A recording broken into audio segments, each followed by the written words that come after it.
Mga master, okay lang bang? Huwag niyong skip ang mga ads sa aking mga video kung okay lang mga master. Salamat sa solid na suporta po. Yon, what's up mga masters? Nandito na naman tayo sa panibagong araw, panibagong kabanata na naman ang pagsasama-samahan natin ngayon, guys.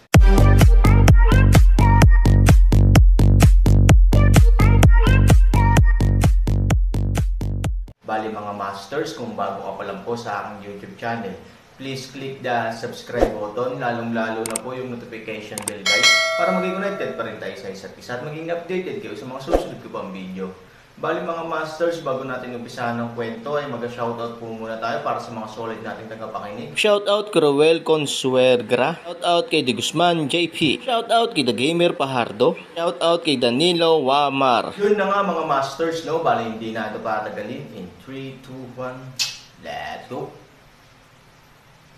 Mga masters, 3 video po araw-araw ang i-upload natin.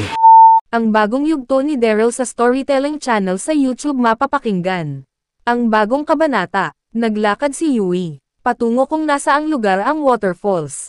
Nag-aalala si Yui. Nasaan na kaya si Ginoong Vin? Sa mga oras na nagdaan akala ko ay tulog parent siya, ngunit ito ay wala na pala sa kanyang kubo.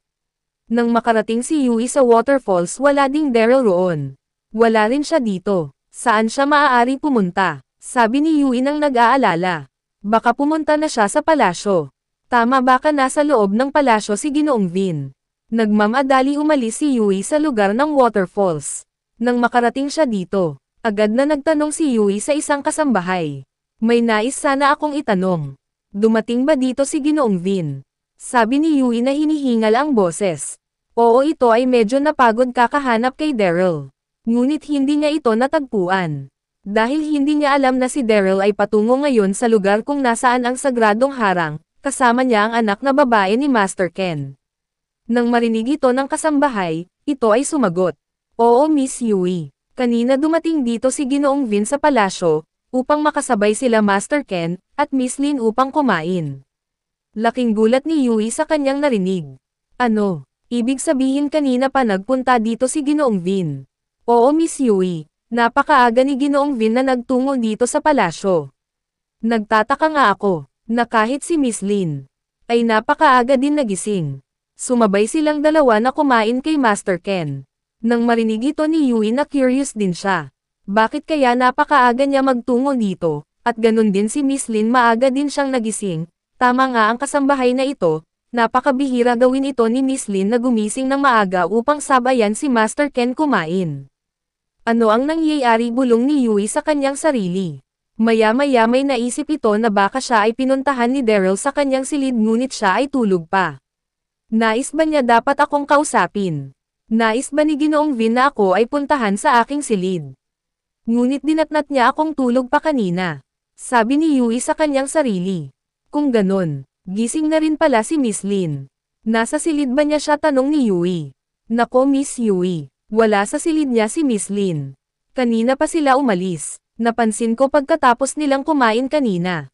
Nagmamadali ang dalawa na umalis. Nang marinig ito ni Yui agad itong nagtanong ulit. Sino yung dalawang tinutukoy mo?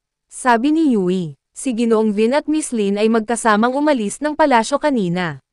Sabi ng kasambahay. Sobrang nagulat si Yui sa kanyang narinig. Ano? Bakit magkasama sila Miss Lin at Ginoong Vin at saan sila tatanggo? Saan sila pupunta? Nag-isip saglit si Yui at naisip niya ang lugar ng pagsesenay. Tama, baka nasa lugar sila ng pagsesenay.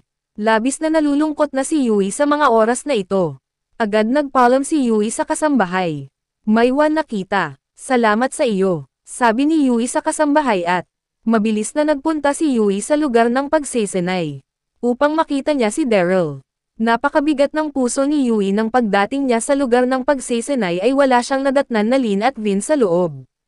Anong ginagawa niyo? Saan kayong pumuntang dalawa? Bakit wala kayo? Ang nararamdaman ni Yui sa mga oras na ito ay lungkot at galit. Lungkot dahil wala siyang kaalam-alam na gising na pala si Daryl at ngayon ay kasama niya pa si Lin. Galit dahil sa pagkaselos nito.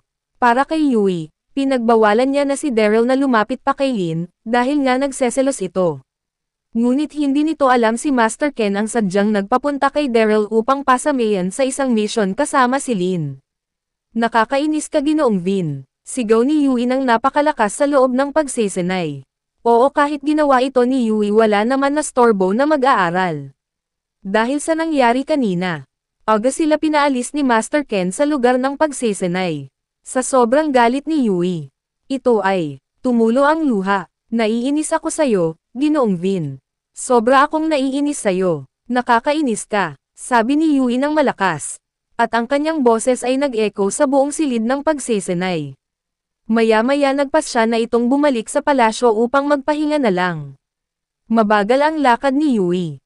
Na tila ba binagsakan ito ng mundo. Kagabi lang nagalit ako sa iyo, dahil magkasama kayong sumayaw ni Miss Lin. Masaya kayong dalawa habang sumasayaw. Nakakainis, dahil kahit minsan hindi natin ito nagawa.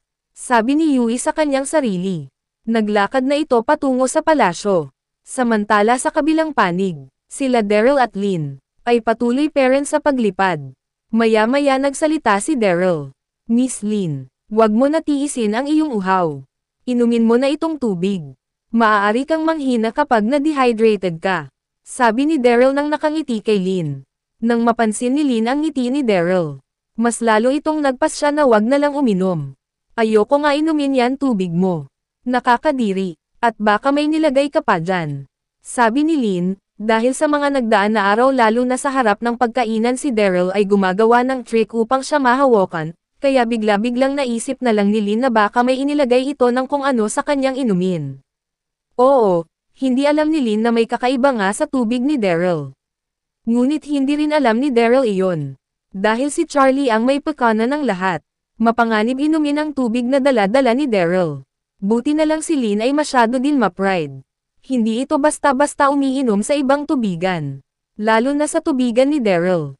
Nang marinig ito ni Daryl, agad itong nagsalita. Ano naman ang ilalagay ko sa aking tubig? Masyado malawak ang iyong imahinasyon, Miss Lin. Hindi na normal ang ganyan. Sasabihin ko na ba kay Master Ken na ikaw ay gamutin? Baka may sira ka na sa pag-iisip, sabi ni Daryl ng pabiro kay Lin, at ito ay tumawa. Hahaha, nang marinig ito ni Lin, ito ay napahinto sa paglipad. At nagulat si Daryl nang makita niya ito. At si Daryl ay mabilis din huminto sa pagkakalipad. Nako, masyado ata ako sa aking nasabi. Tumingin si Lin kay Daryl at sinabi, hindi ka ba talaga titigil sa pang-asar sakin? Gusto mo ba talaga mamatay? Hindi naman tayo ganon ka-close, bakit nagagawa mo akong asarin ng ganyan? Mukhang nakalimutan mo, anak ako ng pinuno ng mga lahing elf. At isa ka lamang apprentice ng aking ama. Kailangan mo ako respetuhin, at sundin ang aking mga nais. Ayoko sana sabihin ito, ngunit pinipilit mo ako. Ang iyong katayuan ay mababa para sa akin. Kaya tigil-tigilan mo ang iyong pagnanais na ikaw ay mapapalapit sa akin. Isa kang normal na tao at isa akong prinsesa ng mga elf. Ang antas mo sa mundong ito ay walang-wala sa antas na meron ako. Kaya tumahimik ka na lang kung pwede. Baka hindi ko na talaga mapigilan ang sarili ko at ikaw ay mapatay ko. Sabi ni Lin ng may pagkainis na tono. Ayaw nga sabihin ito ni Lin ngunit masyado na siyang naiinis sa pang-asar ni Daryl, at si Daryl ay tila bang sumusobra na din. At nang marinig ito ni Daryl, baliwala lang sa kanya ang pag-aalipusta ni Lin sa kanya, dahil sanay na ito, noon nang kinasal si Daryl kay Lily ang pamilyang nito ay labis na minamaliit si Daryl. Na parang aso ang turing ng mga ito sa kanya. Ngunit ito ay tinanggap ni Daryl. Dahil alam naman niya sa kanyang sarili, na hindi siya isang manugang lamang na walang kwentang. Dahil nagpanggap din ito na wala siyang kahit na ano na ari-arian. Kaya gano'n na lang ang pagtrato sa kanya ng pamilyang ni Lily. At ngayon nagpapanggap siya ulit.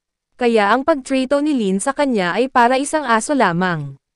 Mas mabuti pa ang aso sa kalagayan ni Daryl, dahil ito ay pinapahalagahan ni Lin. Ngunit si Daryl ay basura lamang ang tingin niya dito. Pero kahit ganun, medyo nasaktan pa rin si Daryl sa mga sinabi ni Lin. At bigla itong tumahimik, nang mapansin ito ni Lin. Agad itong nagsalita, tatahimik ka din pala, sana kanina pa. Nang sinabi ito ni Lin, nagpatuloy itong lumipad. At si Daryl ay hindi pa sumusunod sa kanya. Hoy ikaw, sumunod ka sa akin. Nang marinig ito ni Daryl, hindi ito umiimik. Sa mga oras na ito, gusto na lang ni Daryl na bumalik sa palasyo. upang makita si Yui. Ngunit si Master Ken ang nagtalaga sa mission na ito sa kanya. Kaya kahit gustuhin man niya ngayon na bumalik na lang, ito ay hindi maaari. Kaya ito ay sumunod na lang kay Lin ng tahimik. Habang nalipad ang dalawa, napansin ni Lin na walang imak si Daryl. Medyo nahabag si Lin sa mga sinabi nito kanina. Oo, sinabi lang naman ito ni Lin upang si Daryl ay tumahimik na lang at tigilan siya asarin. Ngunit medyo napasobra ata ako, sabi ni Lin sa kanyang sarili. Ang Vin na ito, nakakaramdam din pala ito ng pagkapuot. Alam ko na sumama ang loob niya sa aking mga sinabi kaya ganyan na lang siya ganon. Kung hindi ko naman kasi gagawin iyon. Hindi niya ako titigilan. Haze, nakakahabag. Ano ang dapat kong gawin, hindi naman pwedeng maging ganto. Lalo na kapag nalaman pa ito ng aking ama, baka ako ay malagot. Nag-isip saglit si Lin at sinabi, Hoy Vin, hindi mo ba talaga kayang bilisan pa ang paglipad? Hindi umiimik si Daryl sa sinabi ni Lin.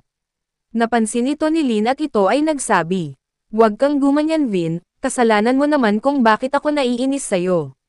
Kung ikaw ay hindi mapang-asar, sana maayos tayo patungo sa lugar ng sagradong harang. Kaya wala kang karapatan na gumanyan. Sabi ni Lin. Nang marinig ito ni Daryl agad itong napabulong sa kanyang isip. Tama nga si Miss Lin. Kung hindi ko siya inaasar magiging maayos ang lahat. At kami ay makakapunta ng ayos sa aming mission. Kasalanan ko din naman, kaya wala ako karapatan na masaktan sabi ni Daryl sa kanyang sarili. Maya-maya bigla itong napakamot ng ulo. Sorry Miss Lin. Pangako hindi na kita aasarin pa. Tama ka nga, isa lamang ako normal na tao. At ikaw ay prinsesa ng mga elf na anak ng pinuno ng lahi nyo. Kaya napaka-impossible na maging magkaibigan tayo. Humihingi ulit ako ng paumanhin sabi ni Daryl. Nang marinig ito ni Lin, ang kanyang puso ay medyo nahabag. Maya-maya nagsalita ulit si Daryl. Ngunit Miss Lin, hindi ako ganon na klase na tao. Ganto talaga ako, hindi ko mababago ang sarili ko dahil sa ibang nilalang. Kaya humihingi na agad ako ng pasensya ngayon palang kung maaasar kita ulit. Si Daryl ay tumawa ng mahina. Haha. Nang marinig ni Lin ang mga sinabi ni Daryl at ang pagtawa nito. Medyo hindi naiinis si Lin at ito ay napaisip. Okay na yung ganyan siya. Kaysa naman tahimik. Hindi ako sanay na tahimik ang lalaki na ito. Oo, hinahanap-hanap din ni Lin ang pagkakulit ni Daryl sa kanya. Lalo na nung biglang tumahimik si Daryl kanina. Maya-maya si Lin ay nagsalita. Puro ka talaga kalokohan Vin. Bilasan mo na lang lumipad. Yun na nga mga masters, no? Bali panibagong kabanata na naman yung natapos natin ngayong gabi. Muli, maraming salamat po talaga sa walang sawang suporta po sa aking YouTube channel na talagang inaabangan nyo po ang bawat upload ko po. Bali mga masters, magkita-kita ulit po tayo bukas ng gabi at ngayon po ay magpapaalam po muna tayo. Bali mga masters, bye-bye!